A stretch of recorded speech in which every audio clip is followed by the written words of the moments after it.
Hello. Hi, everybody. Just going to wait a few minutes, as always, for everybody to show up. I don't know if you guys can hear the music in the background. We're just rocking out to some one of my favorite tracks from one of our IndieFlow artists who just released this song last week, I think it was. I don't know if you guys can hear it, but this is our waiting music. It's called The Most Delightful Dirge by the Mexican. Shout out to Ian if you're here. All right, I see people slowly rolling in. We'll just wait a few more minutes. I'm really excited about what we're going to talk about today. I think it's my challenge to make the most kind of complicated and sometimes, I don't know, difficult to understand part of music. My challenge to make it exciting for you guys today. So you all let me know how I do afterwards.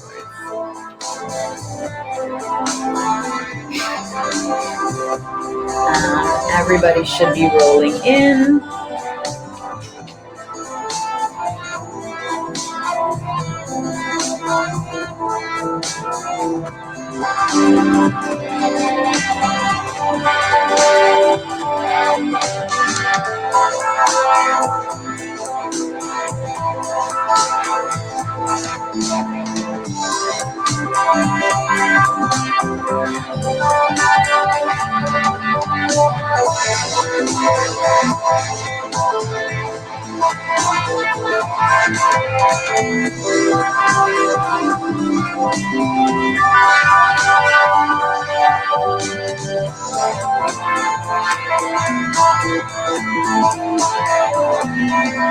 Also say if anybody has any preliminary questions or anything that you absolutely know you want to talk about, you guys can go ahead and leave some questions either in the question tab at the bottom. There's a little prompt that says ask a question, or you can also leave questions in the comments on the side, and I will be paying attention to both. Okay, and I will do my absolute best to make sure we get all of your questions answered. Okay. What do you think? Should we get started? Should we wait? Should we get started? How's everybody feeling? I think we can get started, and I'll do my little intro, and we'll let other people roll in. Okay, so hi everybody. I hope everyone's having a nice afternoon. It is truly a beautiful day here in Brooklyn, where I'm at. So we're really psyched to have Mandy Aubry with us today. Mandy is the Director of Business Development for Europe, the Middle East, Africa, and Asia Pacific. She's joining us from Amsterdam. She'll correct that when she comes on. I believe it's Amsterdam. Anyway, she's over 20 years into her music career. She's worked with all kinds of awesome artists like Tori Amos, Nickelback, Slipknot, and so on. And she is, did I say she's the Director of Business Development at Songtrust? I think we all knew that. But anyways, she was also just recognized by Billboard, and she appears on their 2021 International Power Players. So no big deal. Anyways, I'm really looking forward to this conversation. And if anybody here has been on a call with me so far, or before this, you will know that I always rave about Songtrust, not because I work there, but because I really genuinely believe in what they do. So I guess I'll also offer a little bit of background for those of you who don't know IndieFlow or maybe are not part of the IndieFlow fam yet. We are a music tech platform to manage your music, made by musicians for musicians. And our focus really is on simplifying the business backend that independent musicians are now responsible to manage by streamlining some of the most important parts of your workflow. Okay, so we put together distribution, publishing admin, marketing, and project management, all to help you manage your music from one simple dashboard so that ultimately you are more efficient and spending less time on the boring business backend and more time making music, right? Sounds good? So, all right, what we're gonna talk about today is, like I said before, probably the most confusing, but also the most important part of the music business, which is music publishing and international royalty collection. So again, I promise I will do my best to make this as interesting and exciting as possible. I hope you guys are taking notes. There's going to be a ton of information here. And then for those of you who aren't yet part of the IndieFlow or Songtrust family, I have a lovely little, well, not so little, but treat for you at the end. So hang around, okay? So that being said, I think without any further ado, let's get Mandy up here. Give us a second while we figure out the technology. She should be joining us in just a second. Also, Candace, I see your question, and we will get to that. There we go. Hi, Mandy.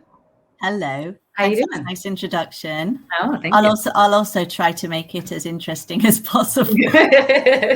I can just say though, it can't be the hardest part because I'm not a bookworm or an intellectual per se. So if I can do it, I think everybody can understand it. Very fair. Good point. Good point. I like that attitude. Let's go with that. All right. So everybody, I think I want us to all get on the same page. And before we even really go in and start picking Mandy's brain, I think we should start with a really basic introduction of what is music publishing? Are you asking me? I'm asking you. Can you give us maybe a layman's definition? Right? A layman's definition. Right. The easiest thing is to say what it's not. So every song has two parts to it. It has the recording and the composition. So the recording is related to distribution, of course, and the song itself. But the composition is just simply who wrote it. And it wouldn't always be the same person. So Jason Mraz may sing a song by Madonna, who wrote the song, but the composition will be Madonna's, and Jason will be the artist in that. So very simply, what I will be talking to everyone about today is about the rights in the composition, or put in a different way, the rights in who wrote the song or the songs. Okay, and does that help? Sorry? Does that help? Yeah, absolutely. I think often, just to clarify for anybody listening, the recording also sometimes we refer to as the master. So I think it's called the master and the composition. But yes, absolutely. That is a very simple definition. I hope everybody got it. If you didn't, throw a little question in there. Sometimes people can own both, right? They can be the master rights holder and the owner of the composition, okay? But it's not always the case because there are, as I say, there are artists who sing other people's songs, or the producer might have a part of the composition and may not be the artist. So whenever someone says artist, I'll always say I'm talking about songwriters, not artists, even though they may be artists. Got it. And there could be several sound recordings or master recordings of the same composition, right? Yeah. So that's when we're talking about the ISRC, the International Standard Recording Code. That is a unique number attributed to a particular recording. So let's say let's say this is a song, this whole interview. This will have one recording ISRC. And then if we make a master or an edit of it, we might put it on we'll make another version, and that will have another ISRC. And then there might be the version with backing vocals by someone else. That might be recorded, and that will be another version. But at the end of the day, you and me, Laura, we're writing this composition, this interview, right? And even if we edit it and we make it sound different or add tambourines or something and record it differently, it's still written by you and me. So that's what I mean.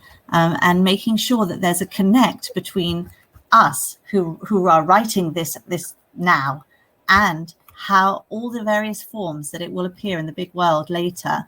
That is what's integral to be able to collect your royalties, both from us writing it in this example and the recording. Right. And that's, that also kind of the reason that all of this is important, at least the way that I understand it, is we're kind of talking about the difference between the art of making music and the business of monetizing that music, right? And the composition and the publishing and all of these terms has to do with the business side of music, right? Yeah, but if you do it right, the business can become an art. I mean, I don't see it as the boring side, right? I see it as actually, if you do it well and if you get it done simply, it doesn't need to be a headache. It can be fun and it can be creative even. But yeah, I mean, as a publishing administrator at Songtrust, our job is to collect the royalties from the global activity on the publishing side for the copyrights that we control, that we do not own, we administer for our clients. So if there is a song that's not doing anything in the world, even with the best of administrators, there might not be very much to collect. So it's very important that creators have the time to really focus on their art, their creativity, and they have the space. Sometimes out of turmoil comes the best songs. So I'm not saying that having a bit of stress might not lead to some fantastic art forms of music that will make lots of money. But the pandemic has shown us that there has been so much amazing music released over the last few months. But what I say is people don't need to be experts at everything. So today this webinar is about like music publishing, how to collect your royalties, how you're going to get the most. But at the end of the day, there's only maybe 6 rules, that people need to understand. They need to understand that it's about the composition, not the master. But of course, they're related, as you said, when you asked me about how you connect it with the ISRC, right? Okay. And then later we'll talk about the different income. There are just 2 income types. There's mechanicals and performance royalties. And then there's the writer's share and the publisher's collectible share. And that's all people really need to understand. And there's a few little hints that I'll give people as to what they need to do. But they don't need to do it all themselves, Right.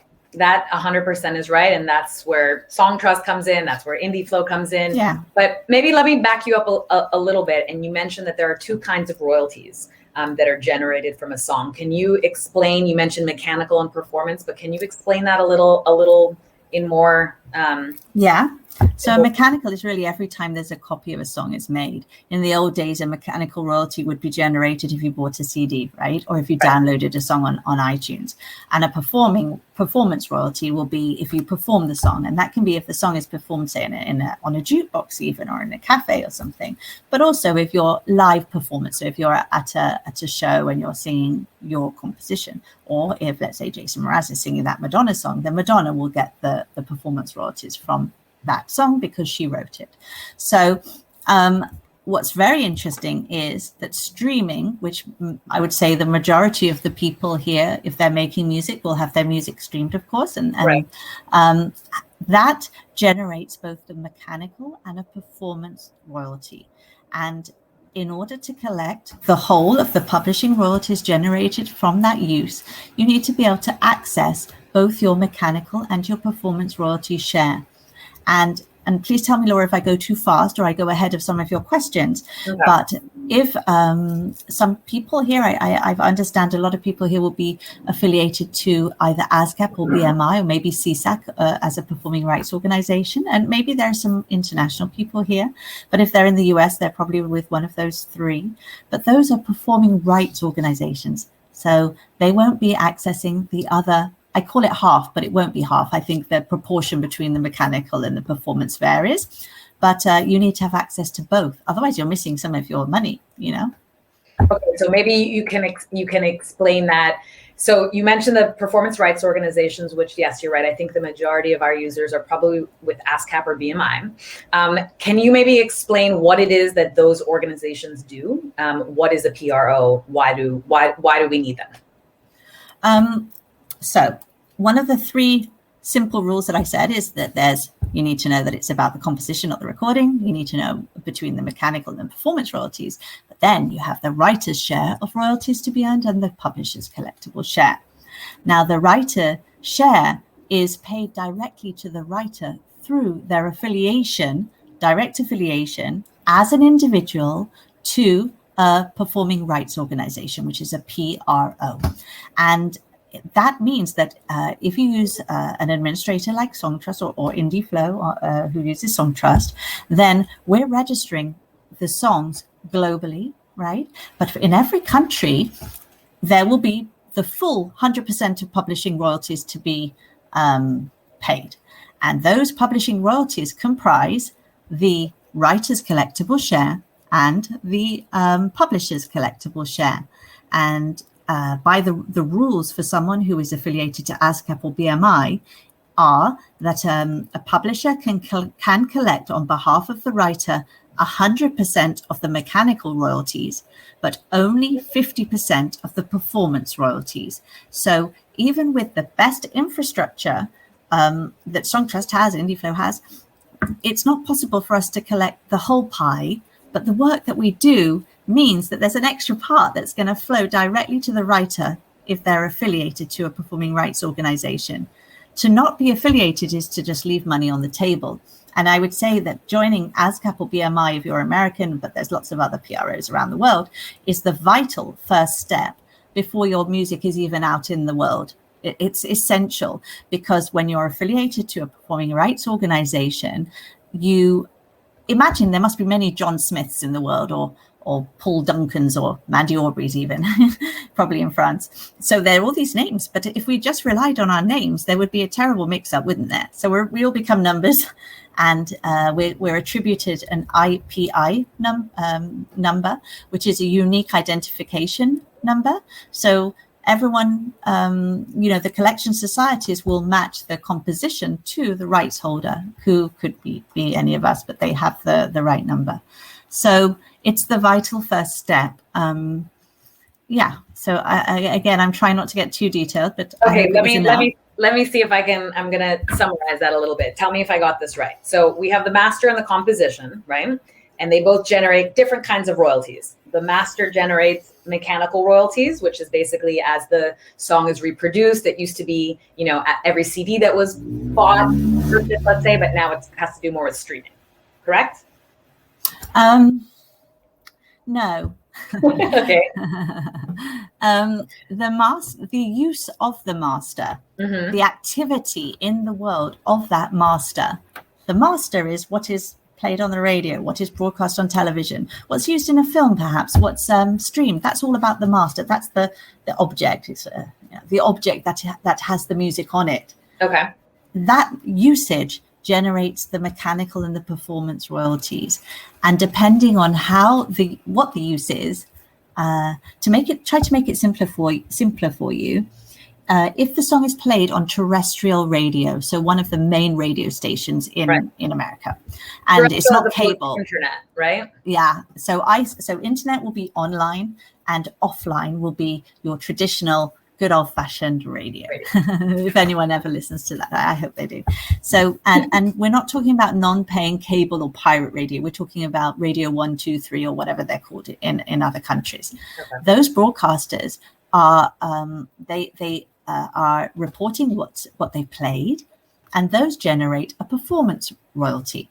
Same with the live touring that we spoke about. Mm-hmm. It is different in America because it's not so easy to collect the performing royalties from live performance, but many people here will either have already toured in other countries, even just Canada, they pay live performance royalties, or if they're touring in Europe or something, there's a live performance royalty to be made from that.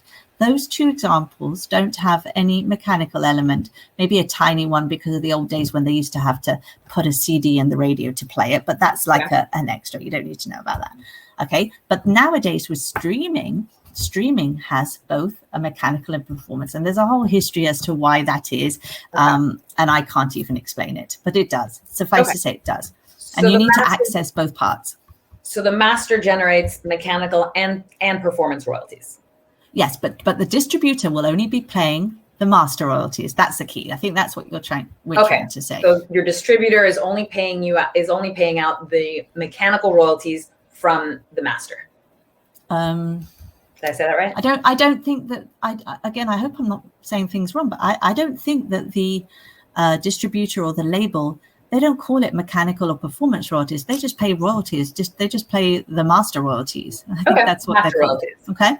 So what I really want to get to then, master aside, we're talking mostly about the composition, right? And that's where more of the meat of the publishing is happening, correct? Yes, it is the meat of the, yeah. Okay, so from the composition, what you were explaining is that there's two halves to it, right? There's the writer's share and then there's the publisher's share of the composition.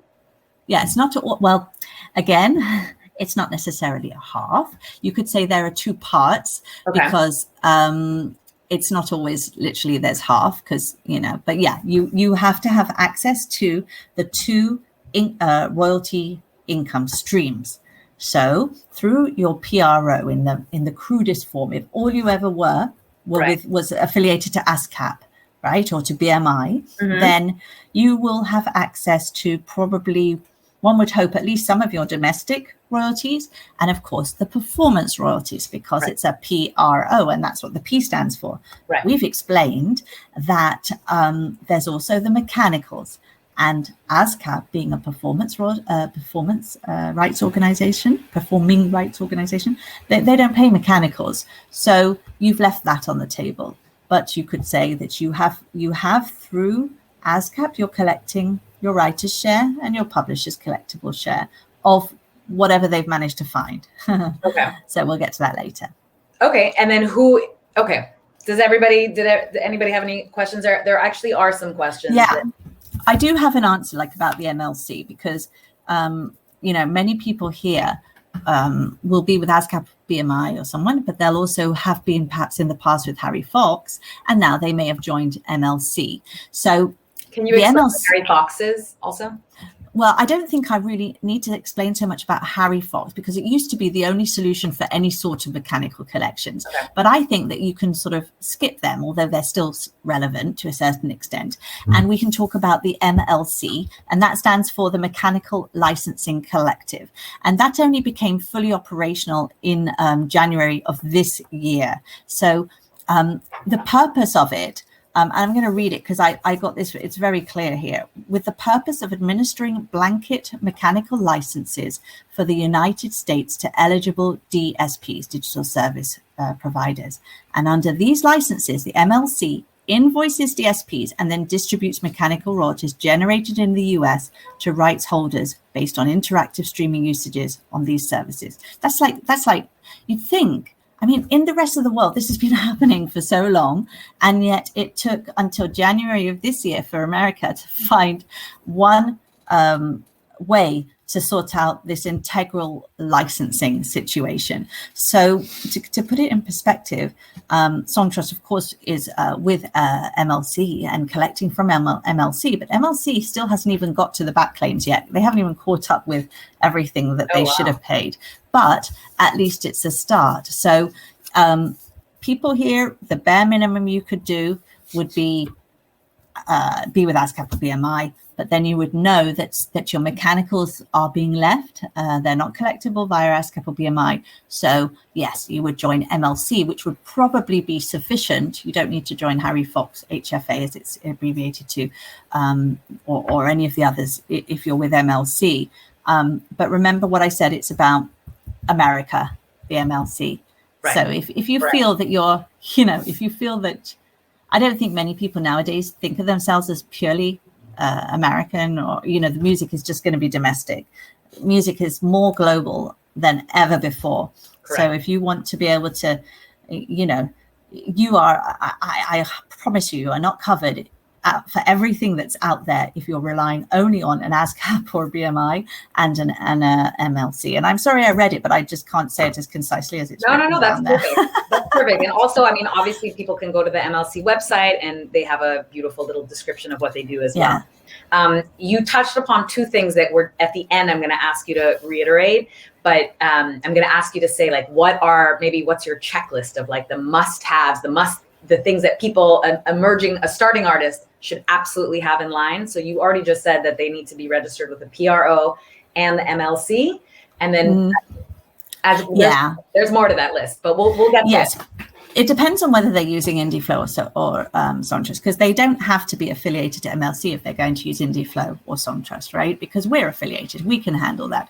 The only reason that, and because there's not a writer's share of mechanicals, okay, for them. So if anyone here is with ASCAP or BMI and chooses to use IndieFlow, I'm going to say IndieFlow because whenever I say that, I mean Songtrust, IndieFlow, the same, either through Songtrust or through IndieFlow. So I don't keep having to repeat that.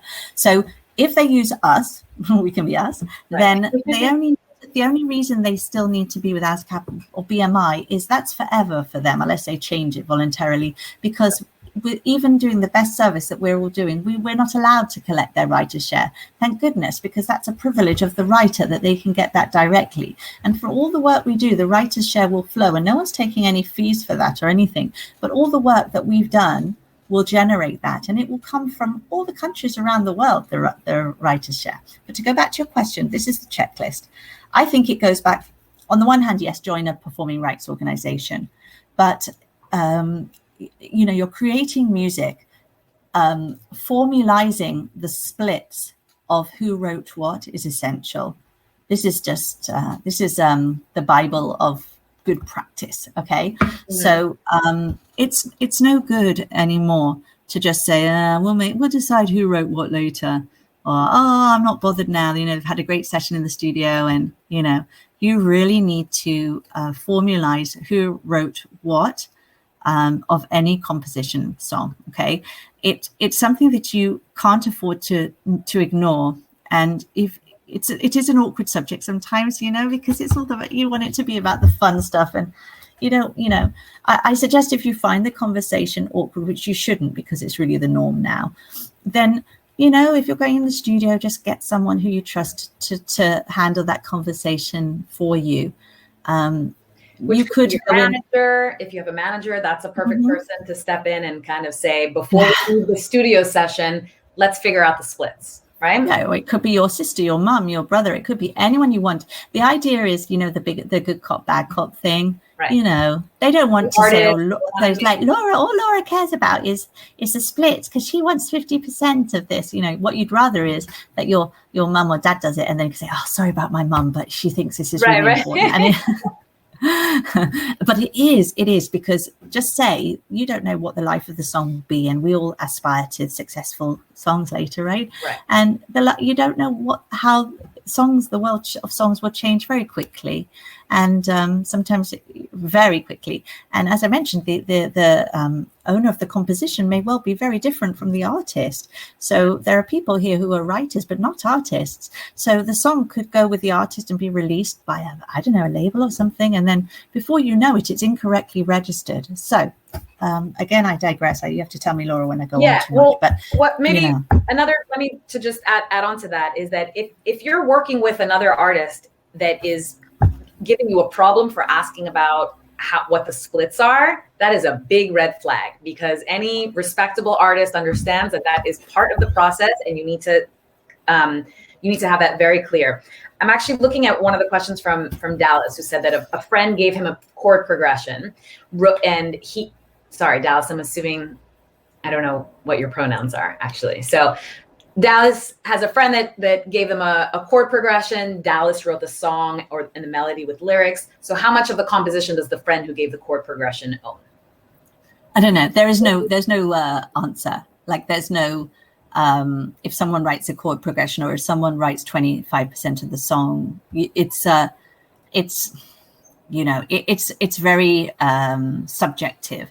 But it's what feels right. So let's say we're going in the studio, Laura, but you're like Laura, the producer, and you've produced everybody, right? And I'm Mandy, the aspiring independent writer, songwriter, artist. I think, and I write with my brother, let's say.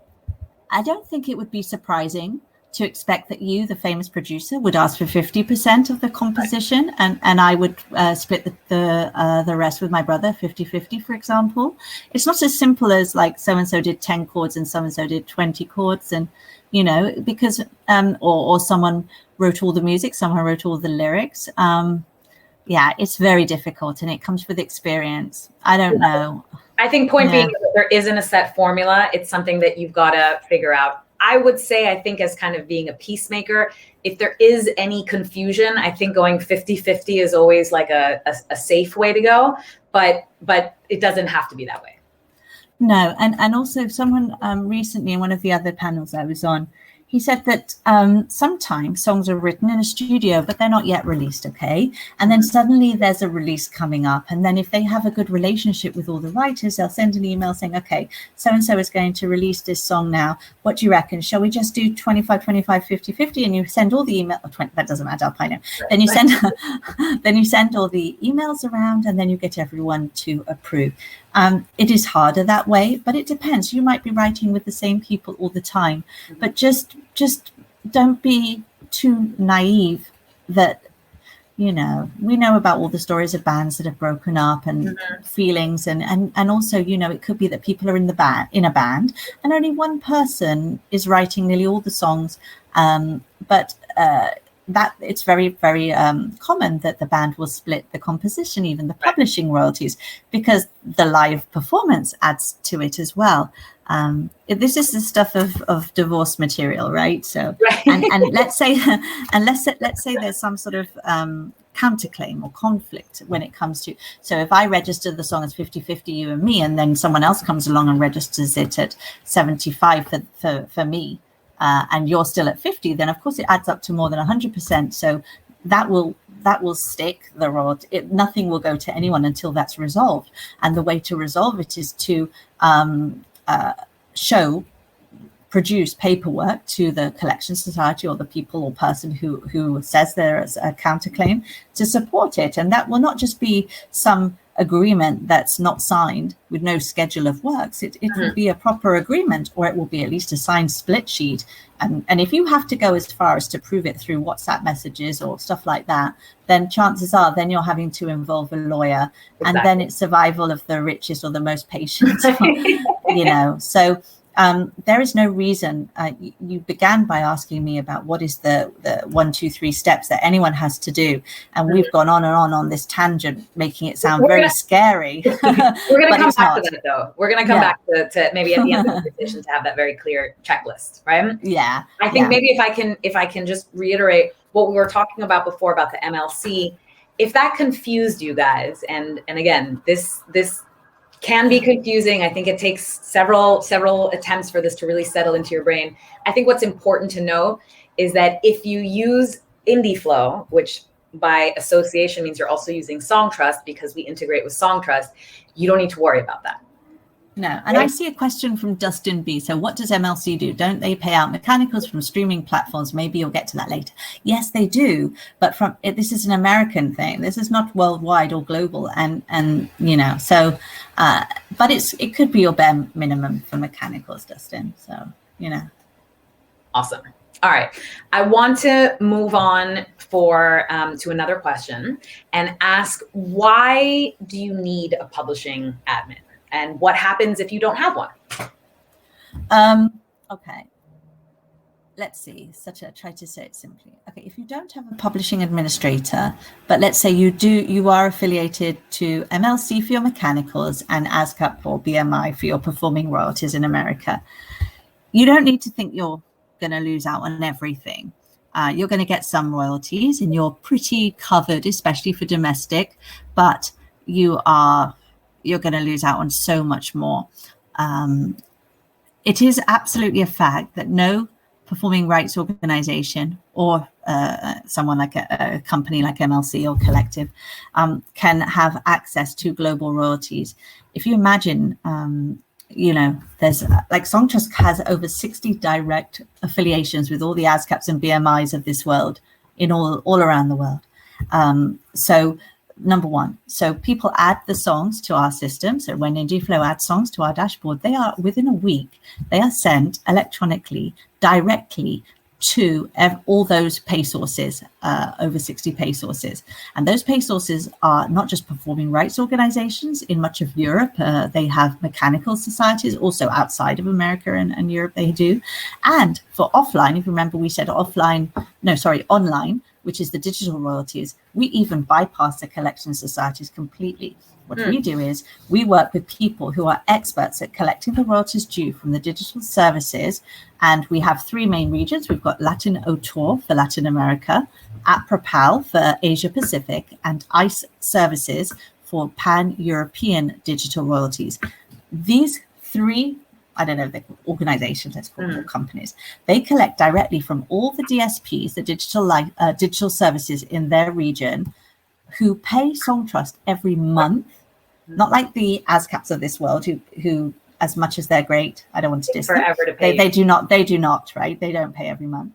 And that means that Songtrust is able to pay our clients. We pay quarterly. And normally the first royalties that we see on the dashboard will be those from the US DSPs, and then the pan-European DSPs, and then the pan-Asian and pan-Latin American, if that's what you say, DSPs. So, and most people, digital royalties is the main source of income. Same with YouTube, of course. So we also collect directly. So an administrator, I must always try to answer your question clearly. So the administrator, as an administrator, we are making sure that there will be the most efficient, direct connection between the master and the composition and the rights holder of that composition. Okay. And we are inserting it, depositing it reliably into the hands of the people who need to know who to pay in order, to get the money as soon as possible. If you use a collection society for the whole world, the whole world will not be their priority. The priority will be to get their domestic stuff done, and they'll always be short-staffed, and there'll always be too much to do, and it will always be the second nature. And then if you imagine all the independent artists, not everyone will have a voice. They won't be able to say, but my song was played on the radio, and it's really important to me. And it's like, but you can speak to IndieFlow, or who would speak to us, or for our direct clients, you speak to us and say, I'm trying to collect my money from France, where I had a #1 airplay hit or something. So right. Songtrust has a direct representative at the French society, and we can say, we're trying to find, our client never received the money for this or that or the other, And then there's backclaiming. There are all the people here who think, oh, I needed to register my songs, but I didn't do it as soon as possible. Can I still collect royalties from that? We're completely well set up to do that too. Did you guys hear that? If you haven't done this yet, you can still try to do it. If you can go back and register songs. But you can't postpone forever. Right. From Spotify, for example, it's 2 to 3 years. Okay, so normally in the first distribution, when Songtrust registers the works, and then there's money to pay from Spotify, you'll also find royalties from a couple, from prior years. I say 2 to 3 years. I have seen further back actually. YouTube is a bit better. YouTube is from the date that the first claim was ever made on either the master or the composition side, or the publishing side. So if, let's say, a label claimed for a 10 billion streaming song, right, in 2019, 18, or even earlier, and then the publishing was never claimed, and then Songtrust registers the song, and then we make the claim on the publishing side, because even YouTube has both sides, then we can back claim. But if you've got a billion streaming video but no one ever claimed on either the master or the publishing side, it will the clock will go, the button will be reset to 0, and from when we collect, then we can collect the royalties. Okay. And publishing, even with our direct, we are the most direct, most efficient. We use the least middle people to collect. So we're collecting the optimum royalties with the least people chipping away at either the time it takes or the fees that it takes. But even with us being like one of the best, or the best, I'd like to think, it still takes a long time. It still takes a long time. It's not like in distribution where it can be monthly. Right. It takes a long time, and it's there's an expiry date on many things. So that's what you need to think about. And that brings me to the question. Well, first of all, I want to, onto what you were saying about you guys being the best. Something that I say in almost every phone call every person that I speak to, Songtrust is the company that shows up with money that you didn't know you had. That's how I see you guys. And it's accurate. Yeah, there you go. Yeah, because we also have, not only are we finding the money, we're actually telling you we found it, because our dashboard is so, I don't like to use this cliched word, but our dashboard is very transparent. Mm-hmm. And you can see all the different stores. You can see all the different places that the money's come from, not just the territories, but the streaming platforms, the Right. the time when the activity was used. So if you are able to connect it in the way, let's say you're doing at IndieFlow, having all this data in one place is so useful, especially if you're able to interpret it very well, which I'm sure you are. So if your clients can look at everything in one place, this is very advantageous, because publishing it doesn't work all by itself. It's completely dependent on activity in the world, and that activity is how successful is someone, and that is measured by the activities that marketing might do, or advertising, or distribution, or a sync, or all these other things. It's all connected. So yeah, I'm a big advocate of being organized, and Me too. So yeah, so if you are using Songtrust via IndieFlow, that beautiful dashboard and all of those analytics is absolutely something that we can provide. We can pass along to the user. I wanted to ask you a question. You kind of touched upon this a little bit. This is something that I hear very often talking with musicians. What are your thoughts? And I see, David, you asked a question. I think I'm going to get to your question. But what do you think about people, artists who are maybe just kind of starting up, saying that they're going to make their own publishing company and administrate the publishing themselves? What do you think about that? Well, they can do that, but they shouldn't try to they can become an independent publisher. I mean, we support publishers. We have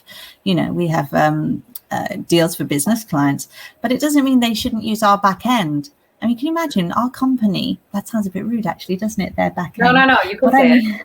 Go ahead. But what I mean is, like, why reinvent the wheel? Like we've built it's our 10th anniversary, and we are not as good as we want to be.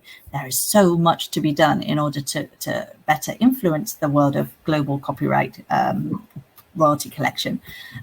Good luck to brand new Mr. Mrs. Independent publisher trying to do it alone. You can have all the reputation of being an independent publisher, and then you can focus on signing the best talent, and working with the best teams, and maybe trying to find the best creative partnerships and organizing co-writes. But there's no need for everybody to be their own administrator, because it takes a company of people to do that. Right. And we've developed our technology to make it easier. So a lot of, the reason we can register to I think it's over 260 countries now, the reason we can get the information about who wrote what and how it was used out there is because of the tech. And we have a team of developers. I mean, yeah, I don't think that many independent publishers would have the finances. They would probably need the finances to invest in maybe signing the best talent, to developing them, maybe paying advances,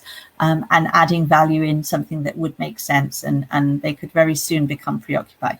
But they should still consider being publishers. It's not a no if they feel they have the bandwidth to do that.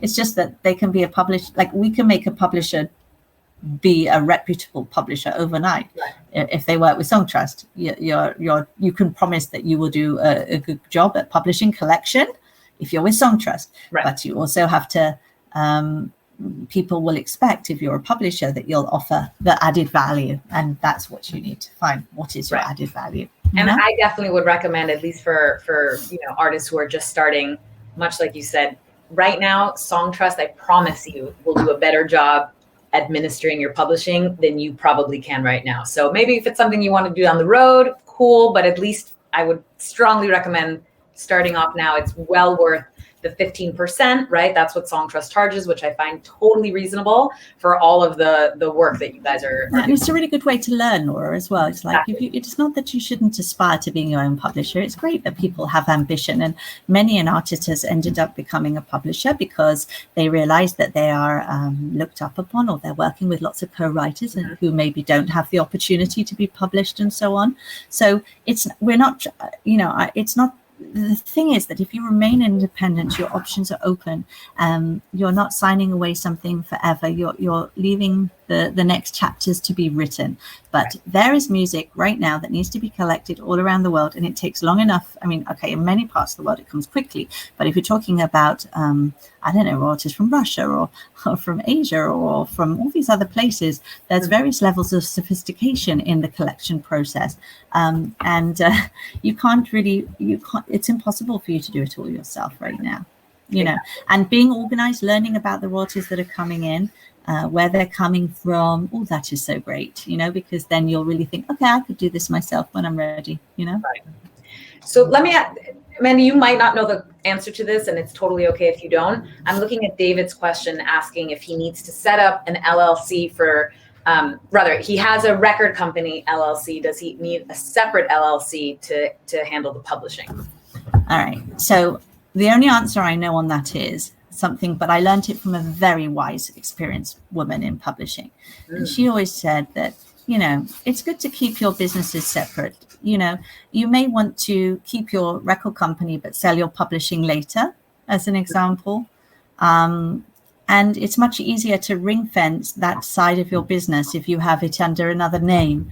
If you have one company and then you have a publishing business in there and you have your label business and your distribution business and all your other businesses, then yes, you could sell it all. But then it's such a pain to pick off whatever it is. I'm not saying that people start businesses to sell them.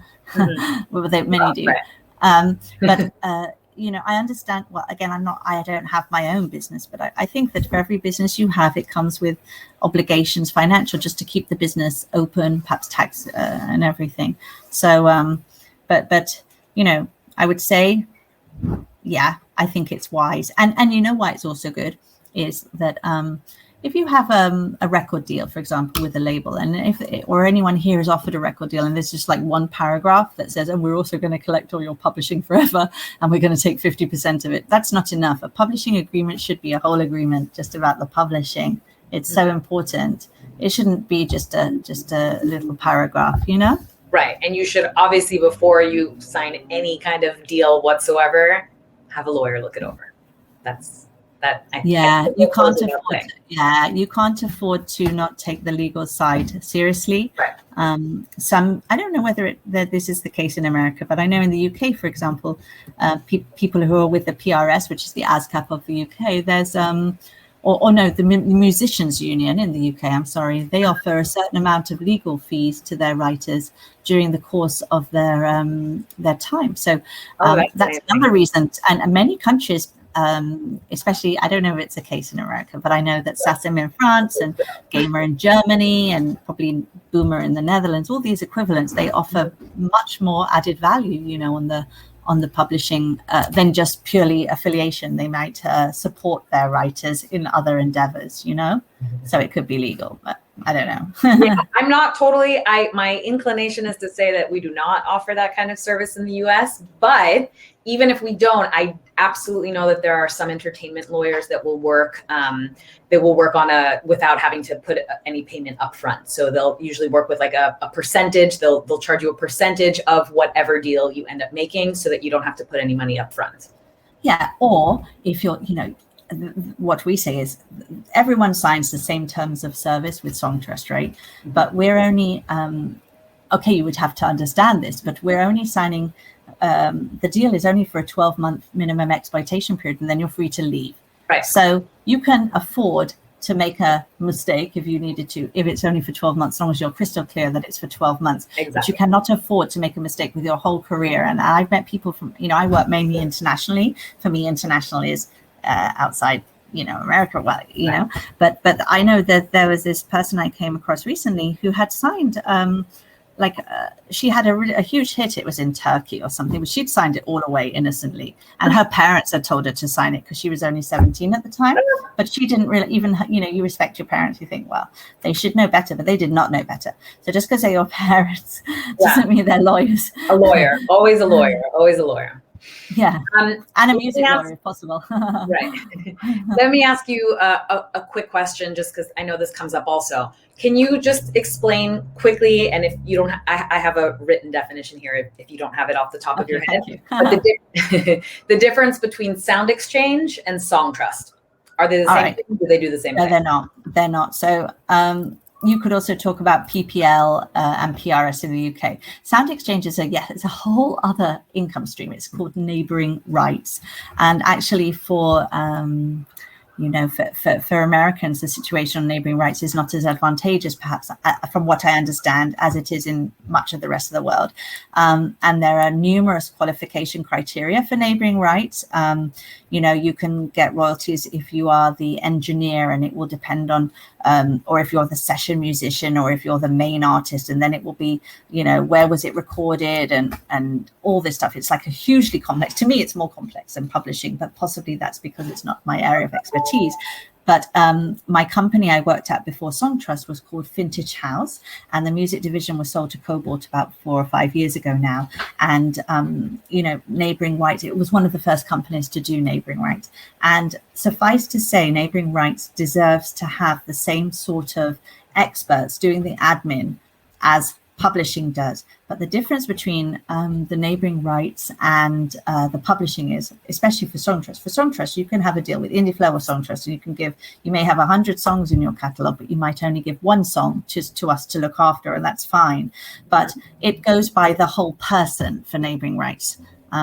So anyway, I don't want to go into it because it's not my field of expertise, but you are not covered with Sound Exchange if you're with Songtrust. So you need to, and the other little bit of advice I give is, please don't panic. Don't try to organize everything all at the same time, because you'll get so confused and you'll probably mess up. So say, right, first, I'm going to look after my publishing, because neighbouring rights is very much to do with airplay success, right? And it's to do with artist performing rights, whereas we're talking about the composition. So you can become more successful in order to collect a reasonable amount of neighbouring rights. There's no need to do it when you're brand new with very little terrestrial airplay or anything. Right.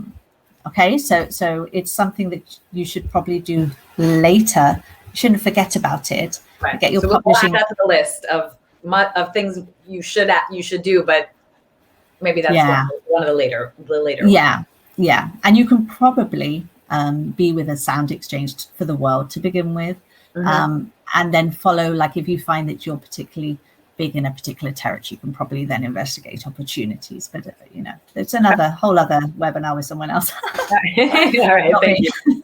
I know people. Let me ask you another question. This is something that comes up all the time, that I'm sure you have a better answer to than I do.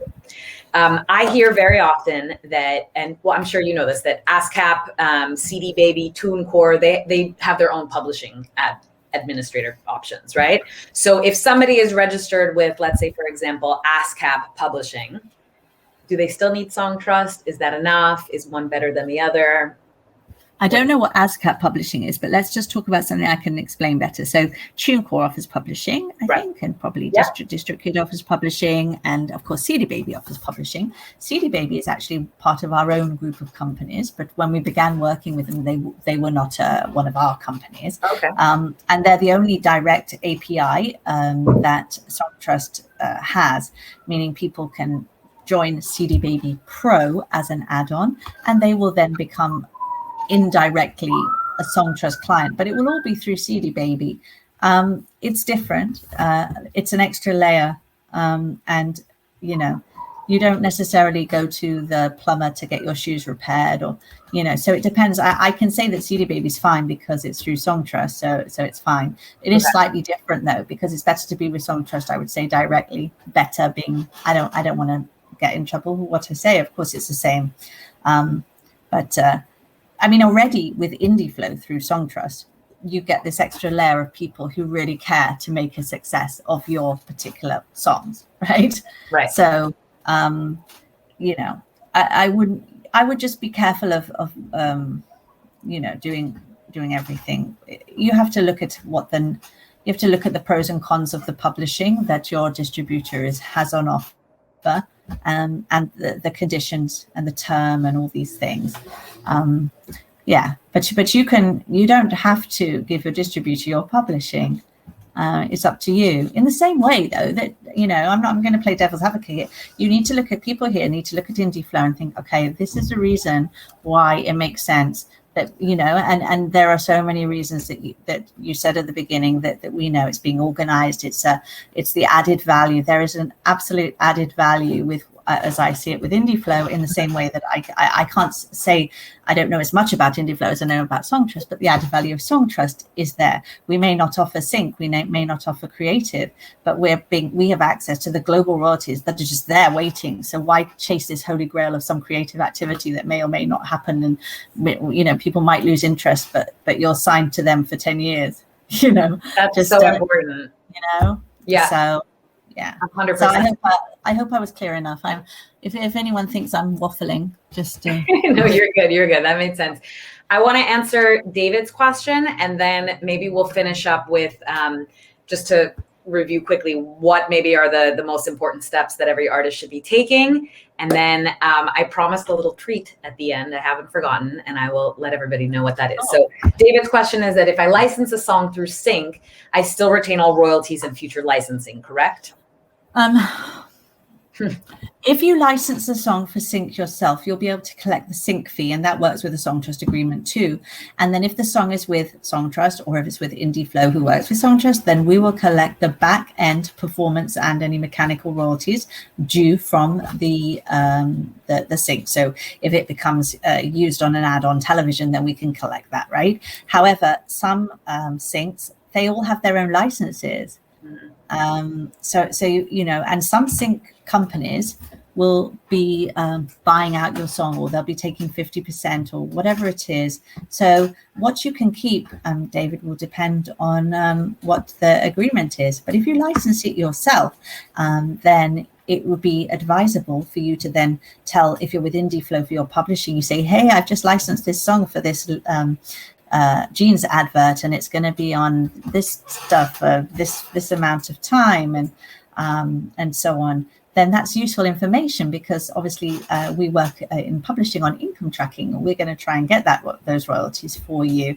So I always think of it as, you can have the best publishing administrator or the best partner in say IndieFlow, but communication is the most important thing. Useful communication, like you need to say what's happening, what your expectations are, and then communicate them, and then you can work together as a team to maximize the royalties due to you. It's not like you just register your songs and the money will come. Yeah, some money will come, you know, but it's a little, that's where the energy is well spent, you know. Awesome. Thank you. I see, Musa, I hope I'm pronouncing your name correctly. I know you have a question about copyright. You're asking, is SongSecure a great way to copyright your work, or just stay with the traditional copyright? I haven't heard of SongSecure, not to say that it's not a good company, but what I can say about that, and maybe this is US specific, Mandy, but the US Copyright Office, copyright.gov, they really make it very simple. You can go onto the website. They've got a video of how to do it. I don't see why you would. I'm sure SongSecure charges an extra fee to copyright the music. I really don't think you need to do that. I would recommend you just check it out from copyright.gov. Yes, so if people aren't in America who are listening to this, then there's probably something like their local copyright office. And of course, they can also then, if they have their song registered by a Songtrust or IndieFlow, then that's another safeguard, as well as keeping the paper trail. But I've not heard of that place either. Okay. Yeah. All right. Very quickly, before we wrap things up, checklist. What should every artist be doing?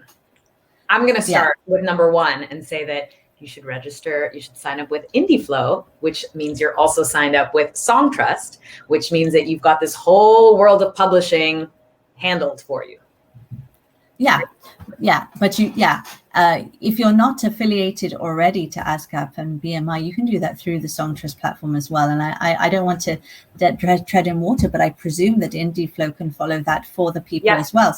So you're right. Step one, the simplest they can do if they're already in your system is just to go with IndieFlow, of course, and then you'll take care of the PRO affiliation and Songtrust and everything. And remember, obviously, there are artists here, but you have to think, are you a writer as well? If you're not a writer, then it's not relevant unless you are going to collect the publishing, right? But I presume most people here are interested in that. Right. So, yeah. And just the fact, something else that, just makes me even a bigger fan of you guys, of Songtrust, the fact that you also make signing up with the PROs so easy, I think also reflects greatly upon your company, right? Thank you. But also we've made it a prerequisite, and that's very advantageous in many ways. As I work with people from Africa, India, and Eastern Europe, and everywhere where there's not an ASCAP BMI necessarily. Mm-hmm. So in order to making it possible for people from outside of North America to affiliate directly through us, free of charge, to a performing rights organization is a gift, and it's something I'm proud and happy that we offer.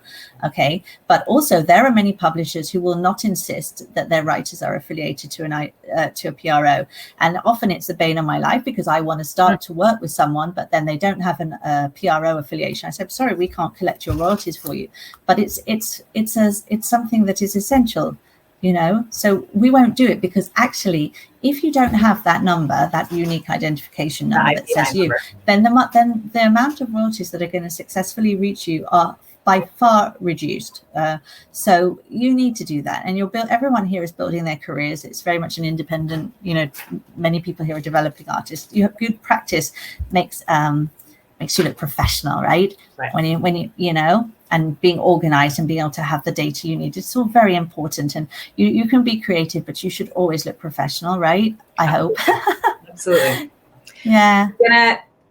To tag onto that list, when you're ready, I'm going to add on that you should register with Sound Exchange. It's free to do so, and there's no reason not to. I'm going to add one more thing to there, which, in my humble opinion, I would recommend that everybody, if you have not read Donald Passman's All You Need to Know About the Music Industry yet, pick it up. It's such an important book. It explains, it will give you so much general knowledge of how the industry works. And it's more of an overview, but then you can dive deep. But I think it's are you familiar with that book, Mandy? I assume. Yeah, I think it was when I was in my early 20s, maybe my mid 20s, when I decided to join the music industry. I moved back home with my parents, and I decided that I took an evening course in music business, because that's all there was. Nowadays, there's loads of studies in music business. There wasn't in my time. And of course, that was the gospel book that we all learned from, was that book. I have to say, not everyone wants to read a whole book. On the Songtrust website has over 400 help articles that will say, and you can just put in a question like, what is MLC, or what is MRI, or do I need Sound Exchange if I have Songtrust, or do I have this, do I have that? And if you can't find a particular help article, you can let us know and I can get one made. And we also have on the website, there's a free download resource called The Modern Guide to Music Publishing. And that is also very informative. It's very, very simple. So I hope that we've been able to break it down into even more bite-sized, easy to chew pieces. But experience helps to learn it more than anything, doing it. Very good point. But yeah, I've looked, you guys absolutely have excellent resources. So yes, everybody check out on the Songtrust website. They've got a lot of information to download if you don't want to sit through a whole book. Okay, as we are, I think that was so much information, Mandy. That was so helpful. To everybody that's following, we'll provide you, I'm going to email everybody a link to this recording so you can go back and review all of these little gems of knowledge that Mandy shared with us today. I want to say that for everybody who has made it through this our webinar so far, we, at least at IndieFlow, we're super, super, super excited and happy to be able to offer a discount if you'd like to get set up with our IndieFlow platform. We've got a pretty significant, it's a 45% discount if you want to get registered. Again, I'm going to email everybody the link. We will have all of that information. Signing up with IndieFlow will also sign you up with Songtrust, and you will have access to all of their amazing tools. Mandy, thank you so much. This was really, really, really informative. Thank you for having me. It was a pleasure, and thanks for your lovely interviewing, Laura. You made it Thank easier. you. And if there were, I'm sorry, I think maybe, David, there was a couple questions we didn't get to of yours. I will leave my email right here, even though you will also get an email from me anyways, but feel free to send me any questions that we weren't able to get to today. Okay? Okay. Thank you for having me. Thank you and so I'll see you much. all again. Yes, okay. absolutely. Bye. Mandy. Bye-bye. Bye.